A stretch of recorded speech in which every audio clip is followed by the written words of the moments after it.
सुप्रभात पिला माने आउ केमती अछ भलरे अछ ना। आजिर शिक्षादान को तम मानकु स्वागत पिला माने। आज आमे आम पंचम श्रेणी साहित्य कुसुम बहिर जातीय ध्वजा उड़ई पर पर कविताटी को पढ़िबा। यार कवि होचंती पंडित उपेन्द्र त्रिपाठी। से 1903 मसीहा सेप्टेम्बर मास 10 तारिख रे जन्मग्रहण करथिले एवं 1994 मसीह यह धाम त्याग करते। से जड़े शिशु साहित्यक। से अनेक गुड़े शिशु साहित्य रचना करछंती। सेतिमध्यरु कुहू कुहू, सुलु सुलु, रुणु झुणु, कला बौद, घंटी घागुड़ी, खोजिला बोलत खोजिला डेई, डालरे मांकड़ मारई डिया, उदय भानु प्रधान। आज आमे तांक रचित जातीय ध्वजा उड़ई पर पर कविताटी को पढ़िबा। आमर जन्मभूमि भारत, आमर जन्मभूमि भारत, सी आमर माँ, से चिरनमस्य एवं आदरणीय। किंतु बहुत वर्ष पूर्वे एपरी नथिला, बहुत वर्ष पूर्वे एपरी नथिला। आमको इंग्रेज माने शासन करुथिले एवं से समय आम भारतीय माने अनेक दुख एवं कष्ट सह्य करुथिले। ए दुख कष्ट को आम देशर अनेक गुड़े महान पुरुष महापुरुष जेपरी महात्मा गांधी, सुभाष चंद्र बोस एमाने सह्य कर न पारी आंदोलन कले, जेल गले, एपरिक निजर प्राण को मध्य बलिदान कले एवं शेष में 1947 मसीहा अगस्ट मास 15 तारिख रे आम देश स्वाधीन हैला। आज आमे तांकर अवदान तांकर बलिदानर फल को उपभोग करुछि एवं 1947 मसीहा ठारू आम देशर कोण अनुकोण अगस्ट मास 15 तारिख रे आम जातीय पताका फरफर होई चारिआडे शोभा पाइला। पिला माने आज आमे स्वाधीन, आज आमे स्वाधीन, आमको कहारी डर किंबा भय नाही। एई जो स्वाधीन भारतर नागरिक मानकर असुमारी स्वप्न एवं आगे जीवार अभिलाषा को पंडित उपेन्द्र त्रिपाठी ए कविता माध्यम अति सुंदर भाव उपस्थापना करिचंती। ताहले चलो डेरी न करी आरंभ करिबा आजिर शिक्षादान। पिला माने कविताटी पढ़िबा। विदेशी शासन रे अधीन थिला देश, से काले भोगुथिलु केते जे आमे क्लेश। स्वाधीन आजी आमे काहाकु नाही डर, जातीय ध्वजा आम उड़ई पर पर। विदेशी शासन रे अधीन थिला देश, से काले भोगुथिलु केते जे आमे क्लेश। स्वाधीन आजी आमे काहाकु नाही डर, जातीय ध्वजा आम उड़ई पर पर। एणिकी भल जाहा करिबु सेई काम, जातिर इतिहासे रहिबो आम नाम। कर्तव्य पथ धरी होइबु अग्रसर, कर्तव्य पथ धरी होइबु अग्रसर। जातीय ध्वजा आम उड़ई फर फर। भोकिला होई आउ रहिबे नाही केही, रखिबु जाति टेक निजकु बलि देई। भोकिला होई आउ रहिबे नाही केही, रखिबु जाति टेक निजकु बलि देई। स्वदेश सेवा व्रत करिबु जीवनर, जातीय ध्वजा आम उड़ई फर फर। अछुआ नुहे केही सबिए भाई आम, सभिंक हित पाई करिबु आमे काम।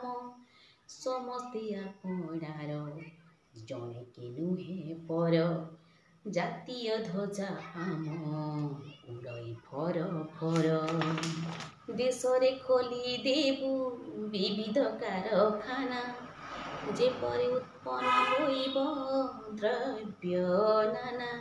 गढ़ी उठिबे पुणी असंख्य कारीगर, जातीय ध्वजा आम उड़ई फर फर। आमे जे वीर जाति नइबु नाही मथा, करिबु प्राण देई कहिबु जिउ कथा। आमे जे वीर जाति नइबु नाही मथा, करिबु प्राण देई କହିବୁ ଯେଉଁ କଥା ମରତେ ଖେଳାଇବୁ ସୁଷମା ସରଗର ଜାତୀୟ ଧ୍ୱଜା ଆମ ଉଡ଼ାଇ ଫର ଫର ଜ୍ଞାନ ବିଜ୍ଞାନେ ଆମେ ନହିବୁ କାହା ପଛ ପ୍ରତିଜ୍ଞା କର ଭାଇ ଯେଉଁଠି ଯିଏ ଅଛ କୋଟି ଯେ କୋଟି ଆମେ ସନ୍ତାନ ଭାରତର ଜାତୀୟ ଧ୍ୱଜା ଆମ ଉଡ଼ାଇ ଫର ଫର। ସତରେ କବିତାଟି ବଡ଼ା ସୁନ୍ଦର ହେଇଛି। ପିଲାମାନେ କବିତାଟି ତ ପଢ଼ିଲ, ତୁମେ ବି ଘରେ ଏହିପରି ଆହୁରି ଅନେକ ଗୁଡ଼ିଏ ସ୍ୱର ଦେଇ ଗାଇପାରିବ। କବିତାଟିର ଅର୍ଥକୁ ଟିକେ ବୁଝିନେବା। କବିତା ଆମକୁ କ'ଣ କହୁଛି ନାଇଁ? ଆଚ୍ଛା, ଆମର ପ୍ରଥମ ପଦରେ କ'ଣ ଅଛି? ବିଦେଶୀ ଶାସନରେ ଅଧୀନ ଥିଲା ଦେଶ। ବିଦେଶୀ ମାନେ କ'ଣ? ଦେଶ ବିଦେଶ। ବିଦେଶୀ ମାନେ ଆମ ଦେଶର ବାହାର ଦେଶ ହେଲା। ବିଦେଶୀ ଶାସନରେ, ଶାସନ ଏନେ ସରକାର ଆମକୁ ଶାସନ କରୁଛନ୍ତି କି ନାହିଁ? ଅଧୀନ, ପର ଅଧୀନ ମାନେ ତାଙ୍କର ଅଧୀନସ୍ଥ ଥିଲା। ସେକାଳେ ଭୋଗୁଥିଲୁ କେତେ ଯେ ଆମେ କ୍ଲେଶ। କ୍ଲେଶ ମାନେ କ'ଣ? କ୍ଲେଶ ମାନେ ଦୁଃଖ। କ୍ଲେଶ ମାନେ ଦୁଃଖ। କ୍ଲେଶ ମାନେ କ'ଣ? ଦୁଃଖ ଯନ୍ତ୍ରଣା। ସ୍ୱାଧୀନ, ଆଜି ଆମେ ସ୍ୱାଧୀନ, କାହାକୁ ନାହିଁ ଡର। ଡରିବାର କିଛି ନାହିଁ। ଜାତୀୟ ଧ୍ୱଜା, ଧ୍ୱଜା ମାନେ ପତାକା। ଧ୍ୱଜା ମାନେ କ'ଣ? ପତାକା। ଧ୍ୱଜା ମାନେ ପତାକା। ଏଣିକି ଭଲ ଯାହା କରିବୁ ସେଇ କାମ। ଯେଉଁଟା ଭଲ ସେଇ କାମ ହିଁ ଆମେ କରିବୁ। ଜାତିର ଇତିହାସରେ ରହିବ ଆମ ନାମ। ଜାତିର ଏମିତି ଭଲ କାମ କରିବୁ ଯେ ଆମର ଇତିହାସରେ, ତାମାନେ ଆମ ଜାତିର ଇତିହାସରେ ଆମର ନାମ ରହିଯିବ। କର୍ତ୍ତବ୍ୟ ପଥ ଧରି ହୋଇବୁ ଅଗ୍ରସର। ଅଗ୍ରସର ମାନେ ଆଗକୁ ଯିବା। କର୍ତ୍ତବ୍ୟ ଜାଣିପାରୁଥିବ, ନିଜର କର୍ମକୁ ଭଲସେ ଠିକ୍ କରିପାରିବା। ଜାତୀୟ ଧ୍ୱଜା ଆମ ଉଡ଼େଇ ଫର ଫର। ଭୋକିଲା ଆଉ ରହିବେ ନାହିଁ କେହି, ରଖିବୁ ଜାତିଟେକ ନିଜକୁ ବଳି ଦେଇ। ବଳି ମାନେ କ'ଣ? ବଳି ଦେବା। ଶୁଣିଥିବ ନା ପିଲାମାନେ? ମାନେ ନିଜ ପ୍ରାଣର ଉତ୍ସର୍ଗୀକୃତ କରିବା।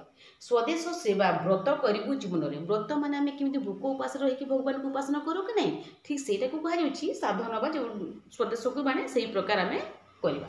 ଜାତୀୟ ଧ୍ୱଜା ଆମ ଉଡ଼ାଇ ଫର ଫର। ପଛୁଆ ନୁହେଁ କେହି, ସଭିଏ ଭାଇ ଆମ।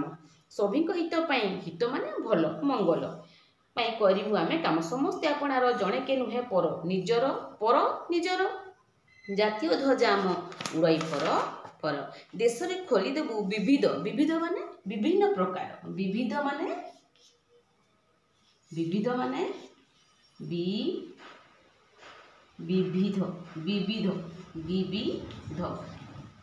ଅନେକ ଗୁଡ଼ିଏ, ବିଭିନ୍ନ ପ୍ରକାର, ଅନେକ ଗୁଡ଼ିଏ ତାର ମାନେ।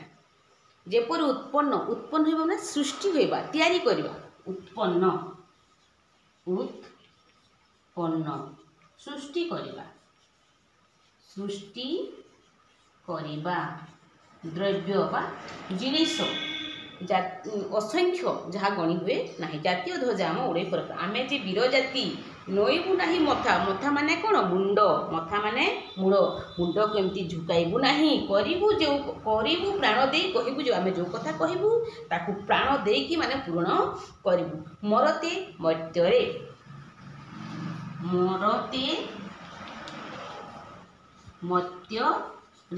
ବା ପୃଥିବୀରେ।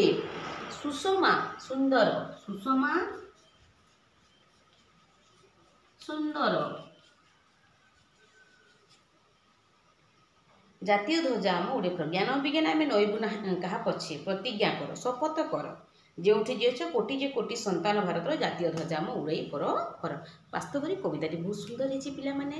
ତୁମେ ଏଇଟାକୁ ଟିପି ରଖ ଏବଂ ପ୍ରଶ୍ନ ଉତ୍ତରକୁ ଆମେ ଟିକେ ଆଲୋଚନା କରିଦେବା। ତୁମେ ତାହେଲେ ୟାକୁ ଲେଖି ରଖ। ଆହୁରି ଅନେକ ଗୁଡ଼ିଏ କଷ୍ଟ ଶବ୍ଦ ଯଦି ମିଳିବ ମୋତେ ତୁମେ ପୁଣି ପଚାରିବ, ତାର ଅର୍ଥ ଆମେ କହିବା। ମୁଁ ଏତିକି ତୁମ ପାଇଁ ଲେଖିଦେଉଛି, ତୁମେ ୟାକୁ ଲେଖି ରଖ।